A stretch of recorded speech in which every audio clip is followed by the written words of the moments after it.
ভয় দেখাই আমি? হ্যাঁ, আমি কাউকে ভয় দেখাই? হ্যাঁ, আমি কাউকে ভয় করি না। আমি এরকমই, আমি ভয় করি না।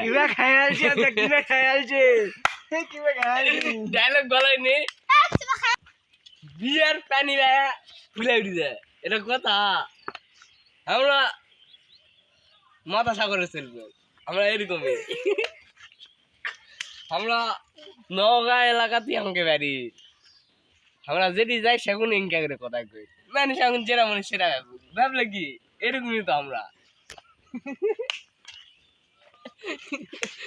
তুমি আমাকে সাথে থাকবেন ক্যামেরাম্যান হিসাবে, তাহলে 50 টাকা মাসে আমি দেবো তোমাকে। আর যদি না যদি থাকেন তাহলে আমার ভিডিও করার দরকার নেই। আমি আমি এরকমই, আমি কে ডায়লগ দিই, ভালোবাসুক আর না বাসুক আমি ডায়লগ দিই, কিন্তু কেউ তো বুঝে না আমি এরকম।